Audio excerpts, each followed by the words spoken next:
So a very good evening to you. I'll stop sharing my clock and welcome to the District 91 webinar. It is Sunday the 18th of October and tonight is going to be a fantastic session all about Speechcraft. So for those of you who know nothing about Speechcraft, you will be experts by the time this webinar finishes, won't they, Seema? Yeah, absolutely. So before we start, as ever, let me just run through a couple of housekeeping rules first. This is being recorded so that if you miss any bits of this, you can then go back. I will send out the link to the replay probably tomorrow, maybe Tuesday, depending on if my computer decides it's going to do something this week, which is 50-50. Can you please keep your cameras on as best as possible? We appreciate some people are hiding from law enforcement, in which case they need to keep their identities hidden. If you don't, then can you please turn your webcams on? It's just better for the presenters. It gives a bit more feedback and it allows a bit more eye contact. Feel free to ask questions, especially in the chat.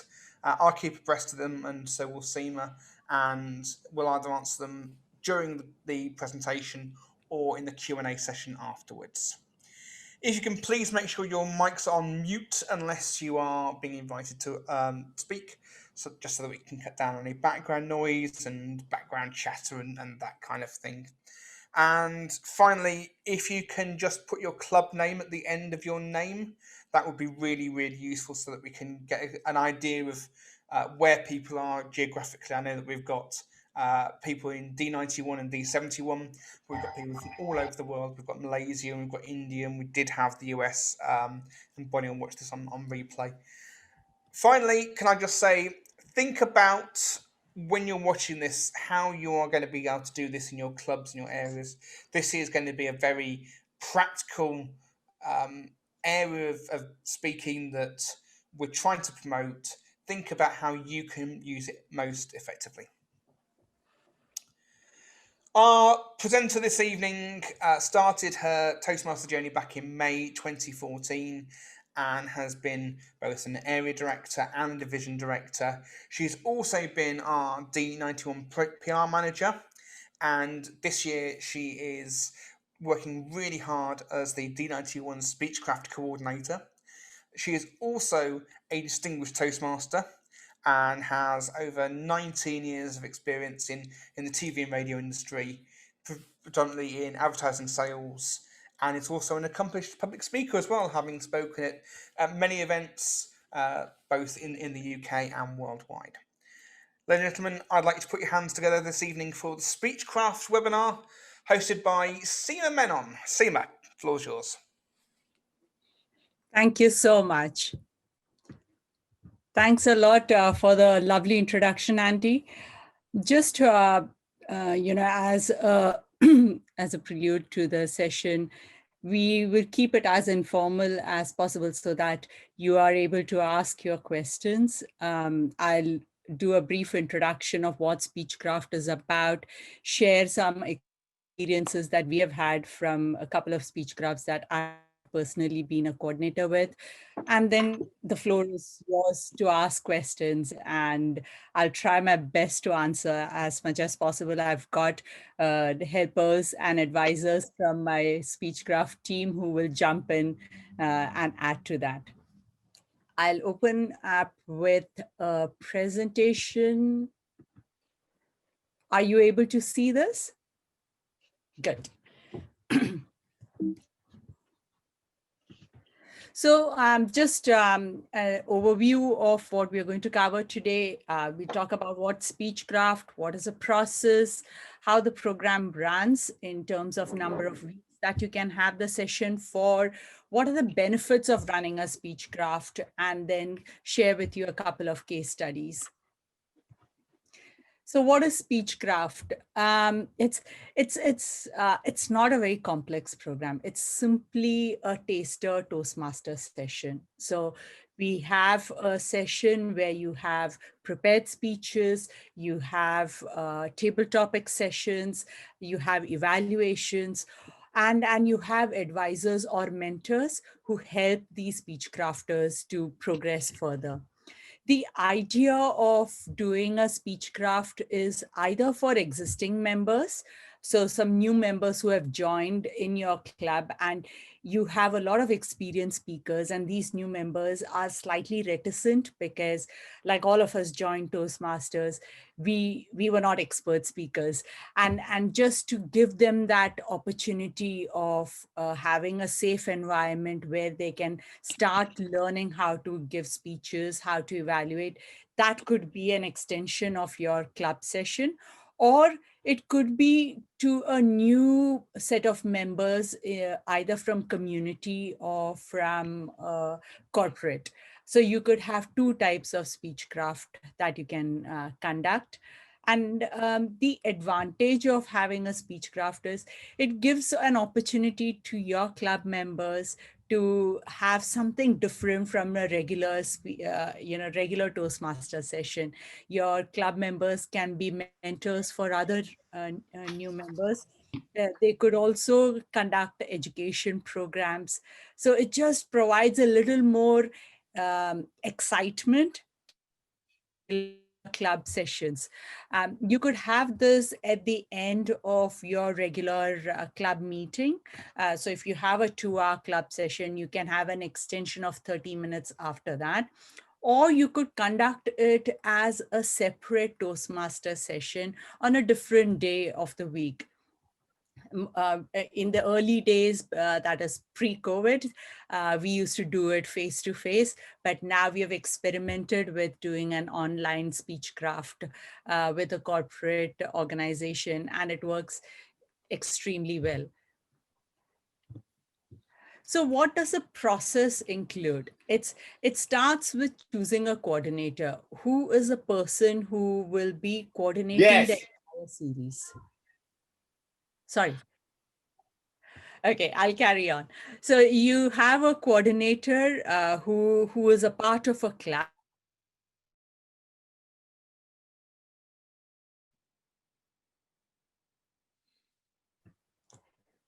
Thanks, Andy. Okay, now you can hear me, I guess. So I'll repeat it again. So you choose a coordinator who's a member of a club, and this coordinator will actually do the entire process of, getting the advisors, organizing the marketing, putting together the agenda, getting the participants to join. So that particular that is the role of the coordinator. Once a coordinator has been shortlisted from a club, then the decision making takes place, as in, when do you want to do this speechcraft? What month do you want to do it? Is it just before your membership, or is it just after your membership, when you have new members coming in and you want them to progress on their journey? Or is it that you want to set up a new club, and you want to go that extra challenge, you want to take up that extra challenge where as a club you support another club formation. Once that is done, you prepare your budget. Now, if it is pre-COVID, or if you are, or post-COVID, say, you want to do it as a face-to-face interaction, then you need to keep in mind what is the hiring cost or the venue cost, the cost for refreshments, the cost for marketing, if you have to do some marketing for that, the cost for getting the speechcraft material from Toastmasters, because the entire kit is, I mean, you get to buy a kit which has a lot of manuals. I will show how it looks a few slides down the line, and you need it can be bought for $20. So you need to put aside all that budget and make a plan as to how to go about that. Then you go into ordering the material. You need 3 to 4 weeks to ensure that it doesn't get stuck anywhere, arrives at your place. And if you're doing an online online speechcraft, you need to ensure that these materials are then delivered to the participants and the advisors or the mentors from your club. Promotion and publicity. If it's you need to promote this. So if it is a community speechcraft, that you're conducting, you need to find avenues where you can promote this. Do you need to do, create flyers? You get a lot of flyers along with the kit. Do you need to do online promotion on your Facebook page? Or do you need to buy some ads online? It's up to you at what scale you want to take this. And what is the objective behind this? Are you trying to get new members, or are you trying to set up a new club? Whatever it is, you need to have that in place. Then inquiry. Someone needs to keep in mind that they answer any queries that may come in from prospective participants or from mentors who you are getting on to support you with this journey. Participant registration. So I'm assuming with the promotion and publicity that you've done, you'll get a plethora of registrations of people who are interested to join this. And once you've got all this, either you can simultaneously work on planning the program, whether you want to do it as a 4-week or a 6-week or a 8-week Speechcraft session program. So you have these various options. What I have found is doing a 4-week is much easier to get commitment from your advisors and other experienced Toastmasters who would give the education program or educational presentations.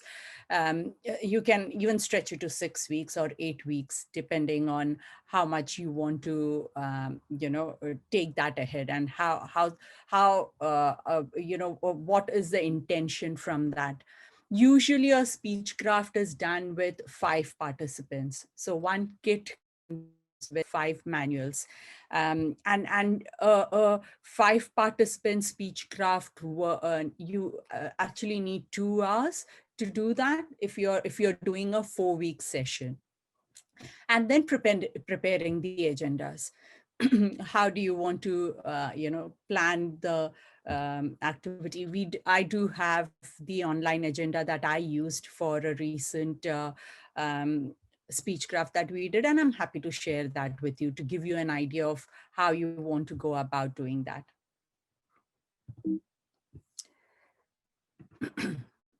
So how the program works. This is just a snapshot of a 4-session Speechcraft where you have introduction, table topics, educational presentations. These educational presentations, if they are for non-members, it would be how do you plan a speech? How do you pick a title for a speech? How do you do evaluations? What is table topics all about? How do you organize your speech? So these are the various educational presentations that you can do, and you have an entire list of how the agenda looks.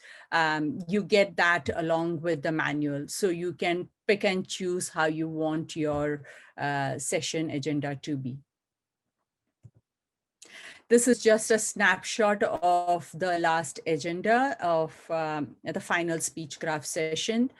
So we used to have a Zoom link, and each Speechcrafter would get an opportunity to do a table topics session, to do a table topics evaluation, to introduce the speaker, to evaluate the speaker. So they are, by the end of the 4 sessions, they are equipped to run a mini Toastmaster session. So that's the intensity of the work that we do with them over the 4 weeks.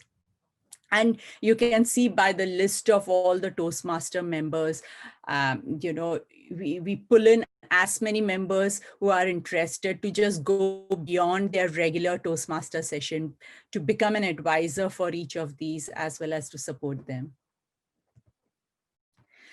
Now, what are the benefits? Why should you do Toastmasters? Why should you do Speechcraft? So the benefits are, for participants, is to gain confidence in public speaking and in a very safe environment. So you are not throwing them in front of 40 experienced Toastmaster members in your club, or 20 experienced Toastmaster. So it's a set of 5 members who then work with each other because they are at the same level when they join. And it's a kind of hand-holding them to ensure that they remain with the club for much longer, because you're helping them grow slowly, develop their communication and language skills. It also gives them an opportunity to develop themselves at their workplace, to use body language, visual aids, social skills too, especially in times of Zoom, where everything, or Zoom or Meetup or any of those platforms where it's all virtual, isn't it? So how do you build your skills? How do you build your speaking skills in such an environment? So that's a benefit the participants get. What is the benefit of a club who's actually conducting the Speechcraft? So the Speechcraft is not an individual's proposition. So it's not me deciding to do a Speechcraft today, but it is my club, that is Harrovian Speakers Club, who then work together to put up a Speechcraft. It's an outreach program for the local community where you want to spread the message of Toastmasters. It could be about setting up a new club. You can set up a new community club. You can help set up a new corporate club, membership building. It can also be used as a fundraising opportunity for your club. If you find that you are struggling with funds in the club, conduct a Speechcraft. And it's always seen that when you do a Speechcraft once a year, that club has much better member retention, and the club quality also improves over time. It's ideal to run a Speechcraft session once a year if you are able to do that, ensuring that the quality of Speechcraft is maintained. It's not a tick in the box where you do it saying, okay, let's do a Speechcraft. You have to ensure that the Speechcraft quality is as good, that each mentor or each advisor who works with it genuinely puts in that effort to go that extra mile to help a Speechcrafter out. Only then you will find those Speechcrafters joining your club or joining Toastmasters. Opportunity, it's a very good opportunity for experienced members to deliver training. I have a few members who helped me in the last Speechcraft at the session over here. And at the end, I'll open the forum for them to share their experience with you, and for you to ask any questions to them. It benefits all the club members to partake in the Speechcraft. Even new members, they build that confidence of having participated in a Speechcraft session. It could be simple roles as timekeeper, Zoom master, but it's a skill building opportunity, and it helps the club develop and grow together rather than just a few motivated members moving ahead, leaving behind the rest. It is an opportunity for the entire club to grow as a quality club. And the Speechcraft coordinator gets an additional advantage of adding this to their DTM journey.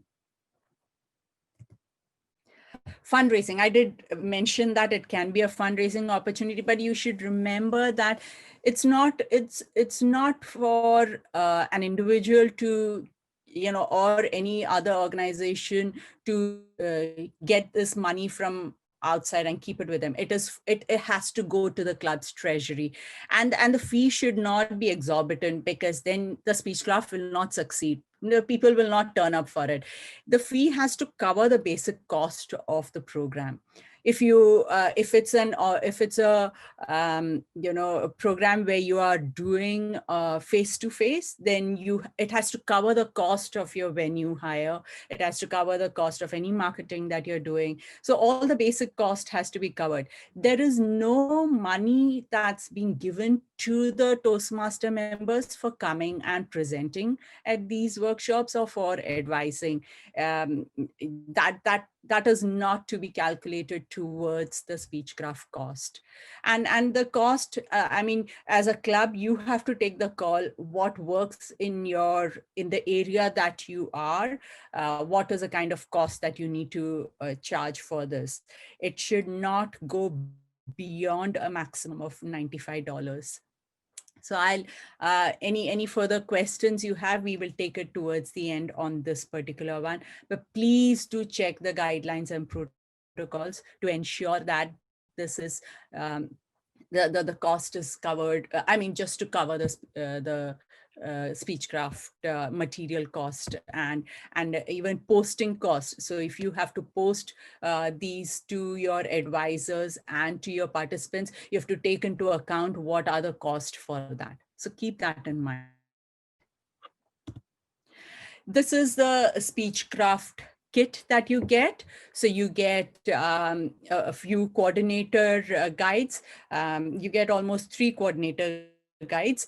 You get 5 advisor manuals. You also get leaflets, you get 5 participants workbooks, you get certificates for the members, for the coordinator. You also get a sheet which tells how can you be an advisor. So it's not that you're thrown into the deep end and said, come on, now you need to do the mentoring. It's very clearly and very lucidly explained in the manual. I can show you the coordinator's guide. So this is how the coordinator's guide looks. It has a list of, if you want to do 4 series sessions, the agenda is all there in this. So you just blindly follow it and tweak it slightly to meet your Speechcraft requirements. So if it's a corporate, they may have some specific requirements. Have a conversation as a coordinator with the HR or the person who's leading, tweak it, and get external speakers, Toastmaster speakers, to come and give them a feel of how a good experienced Toastmaster can be,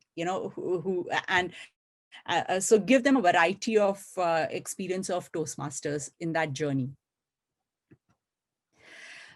I just wanted to share 2 case studies. One was a community Speechcraft that we did in 2017, and this was with Mind, the mental health organization in Harrow. We did a 4-week session and it was well received by all the members. In fact, one of the members, Sandra, she went on to speak about mental health to an audience of over 300 people in Malaysia.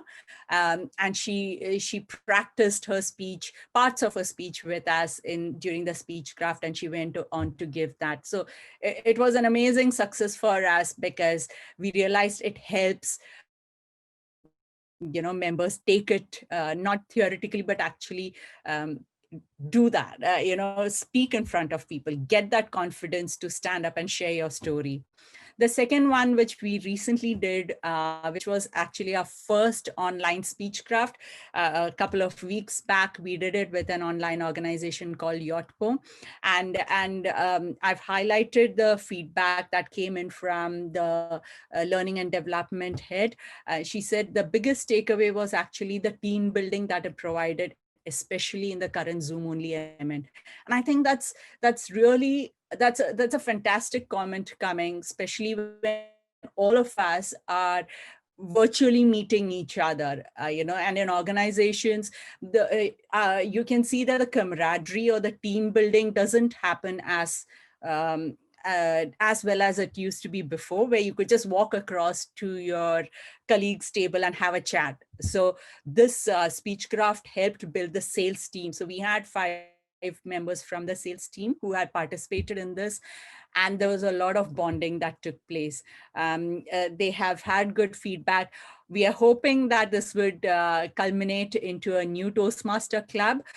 We've had some very good feedback from the HR person as well as the sales head on this. If that happens, then yes, the first online Speechcraft will have a good success rate on that. So yeah, these were 2 case studies I wanted to share with you. And that's about it from me. So let's all join to start a Speechcraft moment here. Over to you for questions. Fantastic. Before we do the questions, can we just have a round of applause, please, for Seema?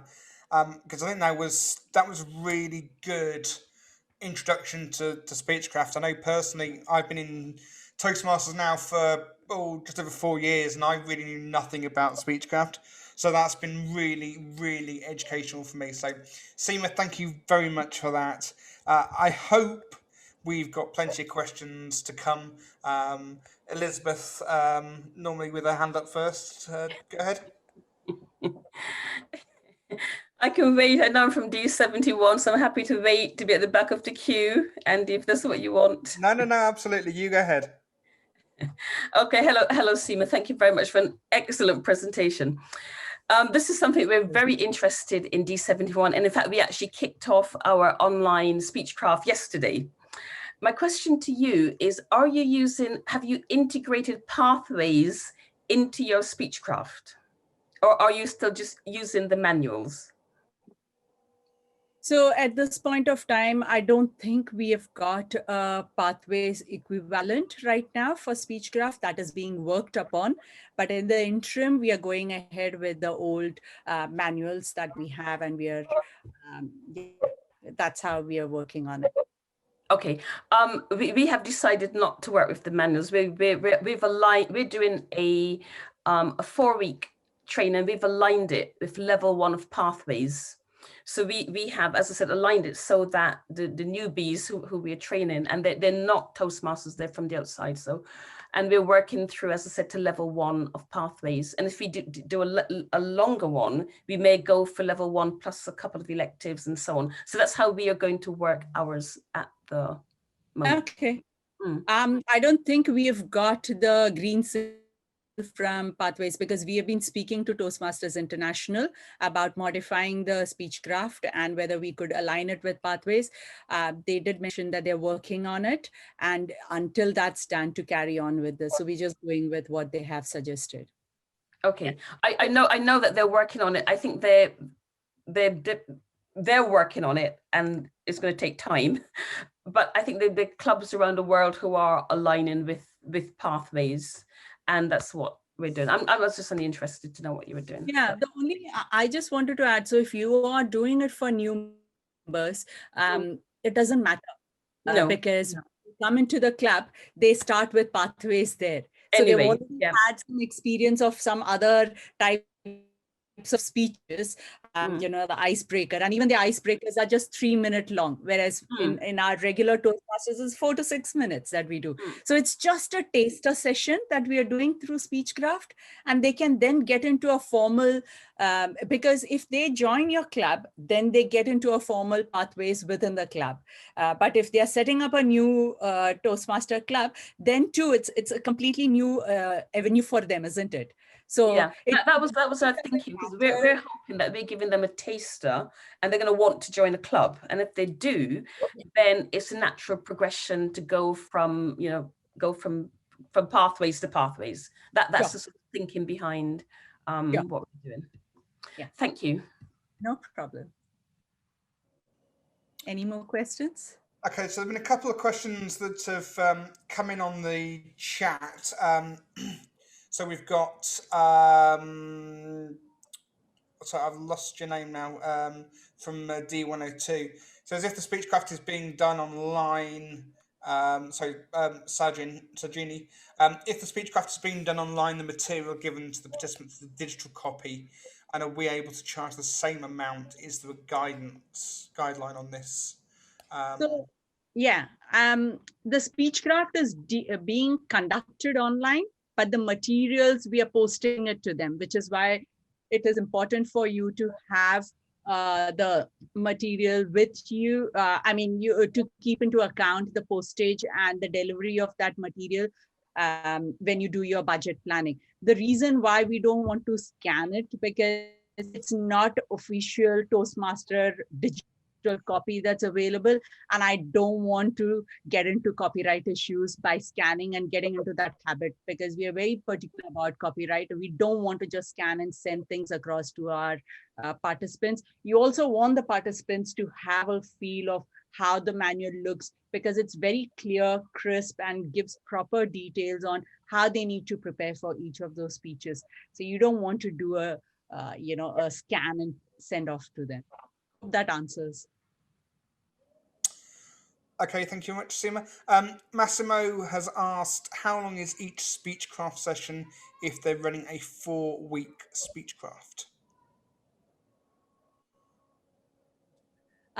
So what when we do for your post Speechcraft, which was the first online one that we experimented with, they had 6 participants, and we had a 2-hour window which we did complete. I mean, we were very particular about the timing, so it was like clockwork precision. We went bang bang one after the other. But I think if you are having 5 members, it fits in much easier in a 2-hour window. And if you want, you can make it a 2.5 hour where you give a 10-minute networking break in between. If it's a community club where you have got participants from various walks of life coming in. If it's a corporate club, you don't actually need a networking break in between, but it's always good to have a 10-minute break in between. So to answer your question, 2 hours is a minimum that you need for one session. Okay, fantastic. And I know you just sort of touched on this. Is there an optimum number, maximum number of members per Speechcraft session? Yes, the optimum number is 5 and the maximum is 10. It's ideal to have 5 because if you are doing a 10-member Speechcraft, you need to have 10 supporting club members who will be advisors. You also need additional members to come and give educational speeches. So as a coordinator, it's a lot of pressure on you to ensure that those 10 members or those advisors are available each session, because there is a 10-minute in each session for these advisors to have one-to-one chat in the breakout rooms with the speech crafters. Ideally, when you're doing it on an online platform, or even if it is a face-to-face one, a 5-member is a perfect, perfect mix, because that gives enough opportunity for each of those members to speak, to evaluate, to do table topics. When it's a 10-member, you have to do a mix and match. Okay, I think that's really kind of useful guidance in terms of the numbers there, because I think it's difficult at times to maybe get a perspective on how many people you're talking about here, but 5 to 10 I think sounds really good number. Ram has asked, Seema, in your experience, because you have run both online and virtual, which has worked better for you? So if it was an ideal world where people face-to-face session is always good, because body language is much better. You stand up and speak, you can actually guide them how to move around, how to use this stage space, how to use eye contact. But in a virtual world, which is what we are right now, in the real world, that is an online platform and online Speechcraft works equally good. You can do breakout rooms. You have that same coordination. Once a session is over, you can exchange your evaluations with the members. The whole idea is to try and give as much as you can to the speech crafters so that they feel comfortable about Toastmasters and they want more. This real world that you keep talking about sounds like a scary place.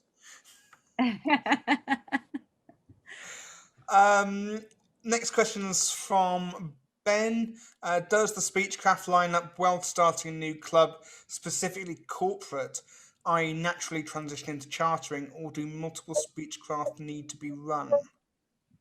I wouldn't recommend multiple Speechcrafts in a corporate club. So you do one Speechcraft as a taster session for them and do it well. You know, you take, if you want to do 4 weeks, you want to do 6 weeks, it's up to you, but do a good Speechcraft session with them. And then those Speechcrafters, those 5 Speechcrafters could be your committee members for the club. And they can set up the club internally. And then, you know, either the coordinator or some other Toastmaster member could be a mentor for them to help them take that club forward. because you don't want to keep conducting Speechcraft, because that's not the purpose of it. It's a taster session for the corporate to know how it is, and then from there to take it ahead. Okay, thank you very much. So those are all the questions we've got in the chat. Is there any from the floor? Sorry, Andy. Hey, Oh, sorry. Hey, go ahead. Sorry. I've got a question. For the corporate environment, I know we are talking about some of these corporate organizations are quite big. So is there room, or do you know if Toastmasters would permit a Speechcraft for a corporate environment to be recorded and shared with other people who want to join, so they are familiar with it? Because if you are thinking of a corporate environment having a new Toastmasters club with people who are completely new to Toastmasters, and then having some support, and depending on the nature of the corporate environment and their security guidelines and stuff like that, external Toastmasters can probably only go in so often. So if we are leaving these newbies who are just under a year in Toastmasters to run a club, and people coming in are depending on them, but they haven't had a taste, it's going to be a bit of a challenge for the area director in that area to support them. So is there room to record the, the Speechcraft sessions, so you can show to other people who are not part of that small group, to give them also an idea of what this whole thing is about when they join? Just a thought. Yeah, sorry, I just interrupted you at the end. Did you finish with your question? Yeah. Okay, perfect. So sorry, it was a question and a comment. So yeah, so. Sorry, I couldn't hear the last bit, but let me answer the question that I haven't answered it. Please do let me know. Yeah. So from what I've understood, you exploring the option of recording Speechcraft sessions. The idea of conducting a Speechcraft is to give them a safe environment where they can make mistakes, where they can do they can go wrong in the things that they are doing. So if you, for example, if you have a sales head and you have a HR head and senior managers who are part of Speechcraft, those mistakes, you don't want to record it and show to their team members. They may not want to do that.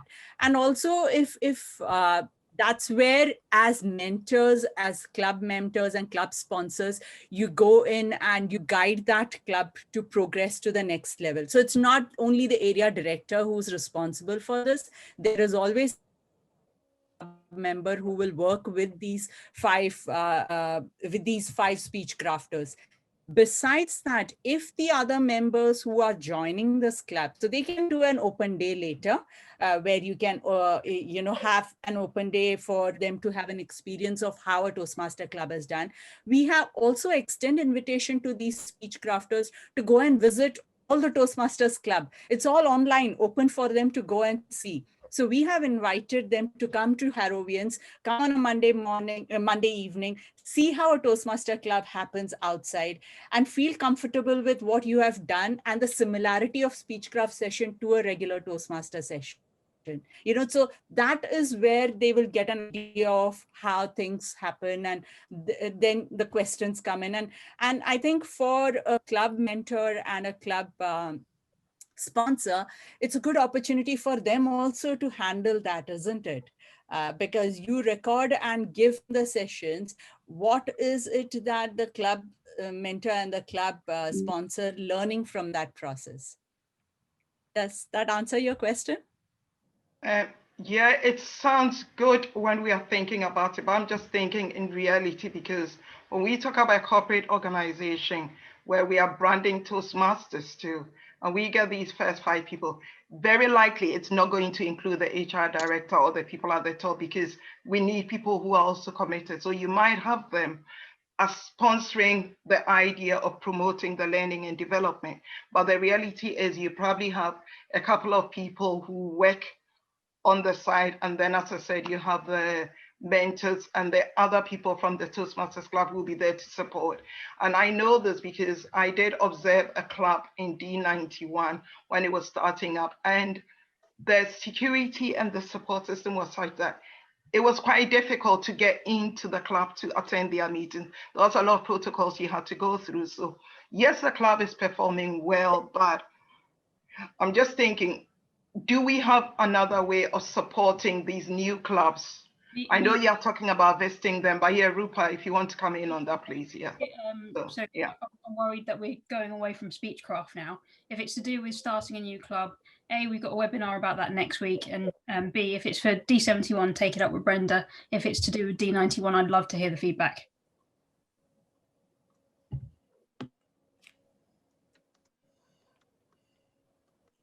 Okay. Okay.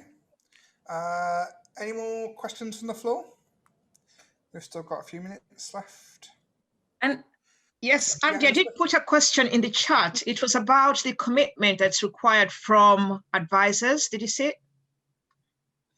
Yes. Yeah. Yes. Sorry, there've been other questions coming to the top. So how do you choose your advisors? So it says, can you summarize again the role of advisors and the time they need to commit to the whole program? Are advisors expected to attend meetings, or can they provide support outside of meetings? That was the question. Thank you.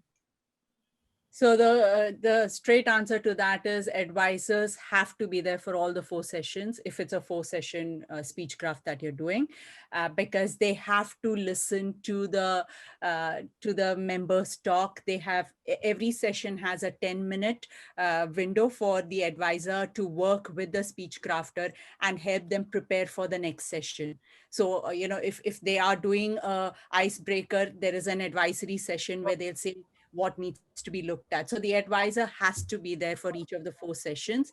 And at the end of the session, once a session is over, I would personally recommend, and that's what all the 6 advisors of the Speechcraft did, is send an email feedback to the Speechcrafter of what went well, what are the high points, you know, the regular evaluation, what are the commendations and what are the recommendations that they need to look for through, so that they improve in each session.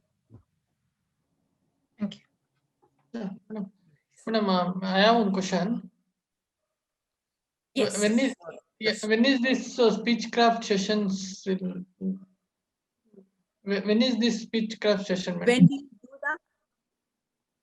So Speechcraft sessions can be run by the club on a day that they're not meeting. Okay, so if for example, and this is for community Speechcraft, if you want to run from a membership development point of view for your club. So if your club meets on alternate Mondays, then you run your Speechcraft on the other Mondays, which are free. And if it is for a corporate that you're running, you have to look at what is the availability of time, and that works best for both the corporate as well as the club. And that's how you have to decide what time works. So ideally, when we did the Mind Speechcraft, we did it in the evening at 6:30 to 8:30, 6:30 to 8:30, which gave enough time for people to come after work and join. Whereas the Yotpo Speechcraft was at 4 to 6. So it was during the work hours because they had to work within the corporate work hours, but it's only once a week. And we had advisors who were able to move around their work meetings to join us for that. Yeah. Madam, I have one question, general question, madam. If you see in Toastmaster, we can learn to speech MC role like this, it is there. But in real life, we can see different type of speeches is there. Welcome speech, vote of thanks, and addressing speech. Like that, different speeches are there. How to learn this speech? Is there any training course for this? So so Speechcraft, if you are looking at it, the agenda is given in the manuals. Okay, so the manual very clearly gives you what should be the agenda. I'm happy to share the agenda that we used, but we don't have something specific as vote of thanks. That the coordinator does. The coordinator will introduce all the members, discuss about what is a plan for the day, and at the end, coordinator will close the meeting and also share what to expect next week. So it's there, but in a Speechcraft, you don't ask the timer for timings like how you do in a normal Toastmaster session. You ensure that the timer sticks and keeps the Speechcraft session tight so that it doesn't overrun, because timing is very important, especially if it's a corporate or even in a community thing. That's one of the things that we pride ourselves at Toastmasters. So that's important. So does that answer your question? Yeah. Thank you, madam. Fantastic. Any more questions from the floor?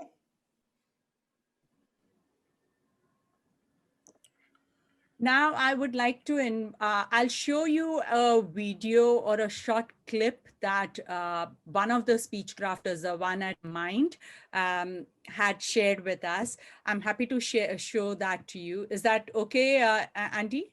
Yeah, absolutely. Yeah. So I'm just looking for that file. 1 second. In the meanwhile, can I request Rupa, Anjali, and Janet to please share your experience with Speechcraft?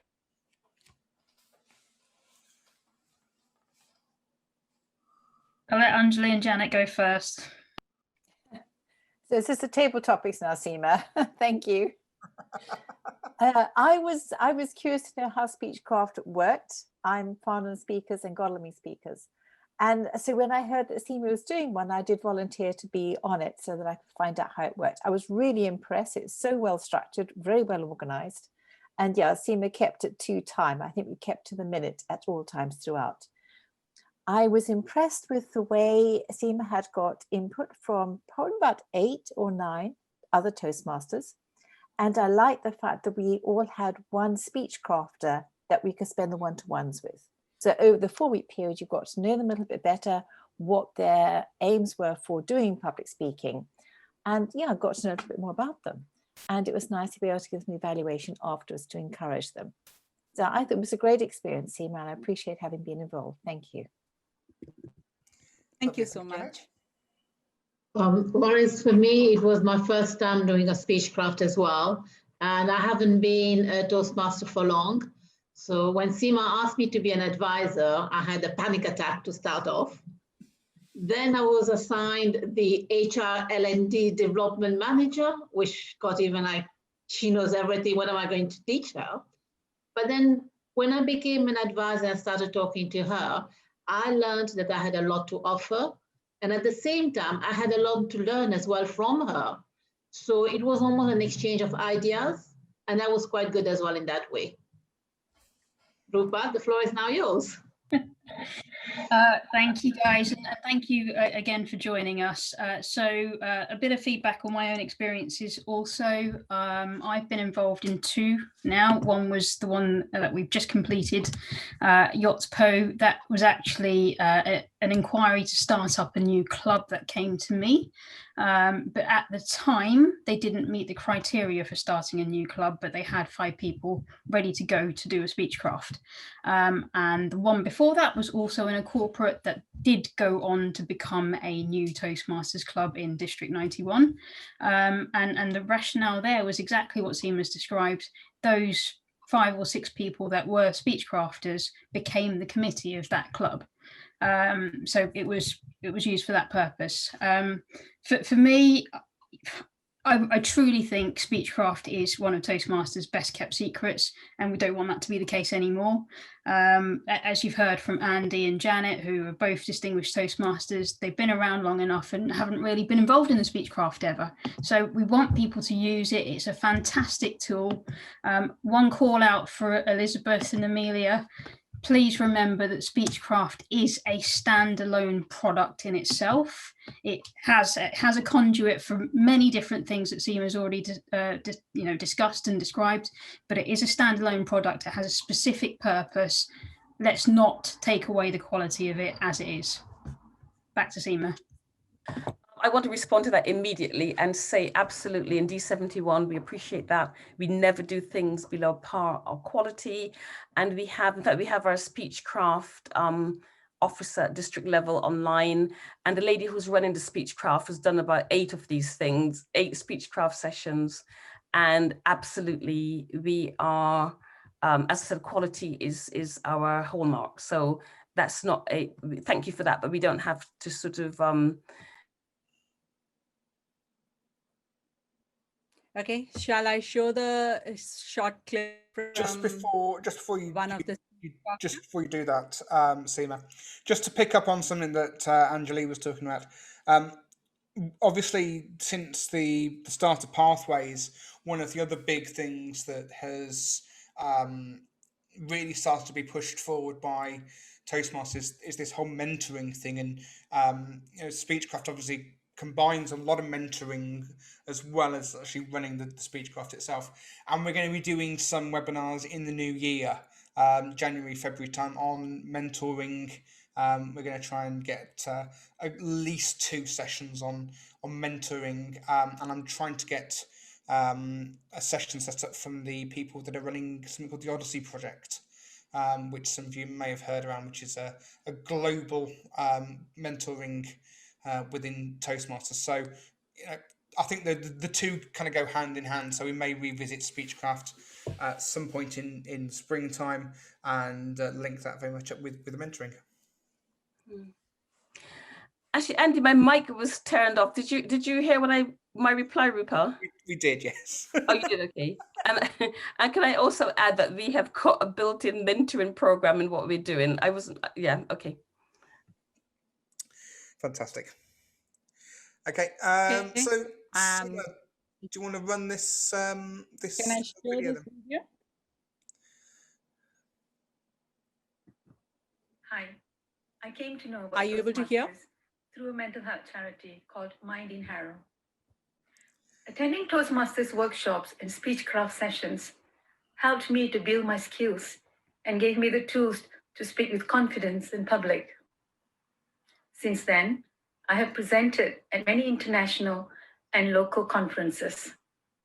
One of the international conferences was in Malaysia in front of an audience of 500 healthcare professionals from all over the world. Thank you, Toastmasters. Wonderful. And that was all I wanted to share. I think that's just a brilliant example of how Speechcraft and Toastmasters combined have helped people. And it's these kind of case studies that really make us proud to be Toastmasters and proud to be doing what we're doing. So, wonderful to see that. Are there any more questions? We've got another few minutes left before we need to wrap up. Angela. Lovely session.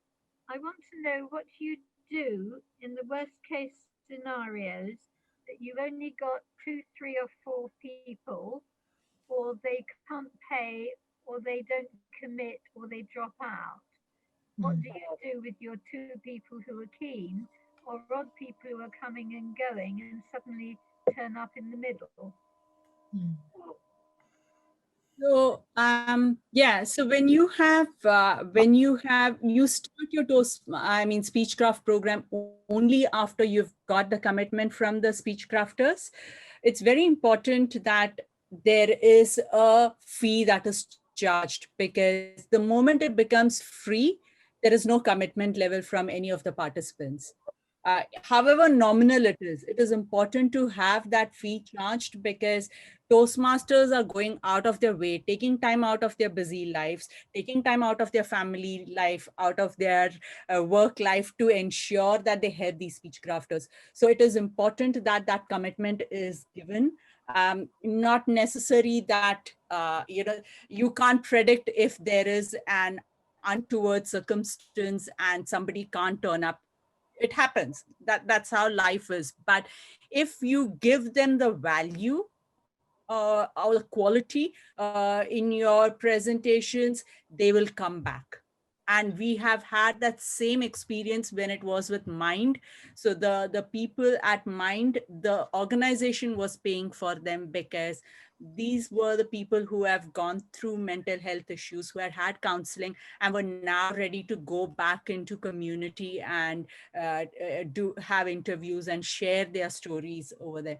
But they did come, each one of them, for all the 4 sessions. We didn't have, they may turn up 5 minutes late, but they did turn up. And that's important to ensure that the quality of the product that you're giving is it's superior.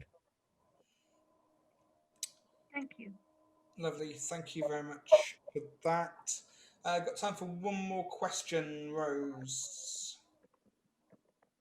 Seema, if you don't get the advisors from the club, can you recruit them from outside the club? Ideally, if it's the club who is getting the money from the Speechcraft program, you would want the members to be there. Otherwise, the club is not ready to conduct the Speechcraft. Then it has to be some other club who does it. But it is possible that a particular member can't make it for one particular session because of work commitment or because of any other thing. Of course, you can always get a replacement member from another club to do that. But you have to get the buy-in as a coordinator. You have to get the buy-in from your club to ensure that they are ready to commit to making the Speechcraft successful. Thank you. Okay, folks. What we'll do is we'll wrap it up there because it's almost 8 o'clock. So once again, can we just have a round of applause, please, for Seema for a really useful session, really interesting and great Q&A session as well. So there's a slight change to the advertised program for next week. It's not going to be Jean Gamester with the with one of her speeches. It's actually going to be a triple-headed workshop. So the wonderful Jean Gamester, Gagan Singh, and somebody else. I can't remember who else is doing it. Rupert, do you remember? No. So Rupert and the team will be doing this seminar on starting a new club. So this is one that we really want everybody to be talking to their clubs. Area directors, division directors, make sure that your clubs are involved in this, because if you want to start a new club, if you want to go for your DTM, this is going to be vital. How we're setting up new clubs, what we need to think about, some of the basics that you may not have come across, that you may have forgotten about. We're going to cover them next Sunday.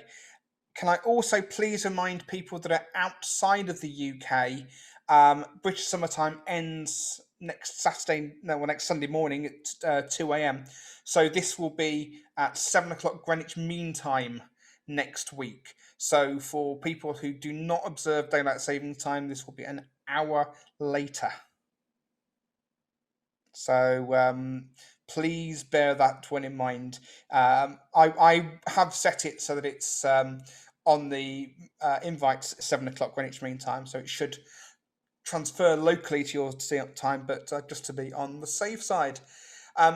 So thank you very much. Ben's just put in the chat window a link to the webinar series, which is fantastic. We will get that updated. We'll give Susan a nudge tomorrow and make sure she updates that. But the link on that website is correct. So that will take you to the corrected webinar. So thank you very much indeed, folks. It's been a wonderful turnout. We've had 37 people on the call tonight. So that has been wonderful. Thank you very much to Rupa as well for her contributions. Thank you to everybody for your questions. And we look forward to seeing you next Sunday. In the meantime, have a fantastic week. Thanks, everybody. Good night.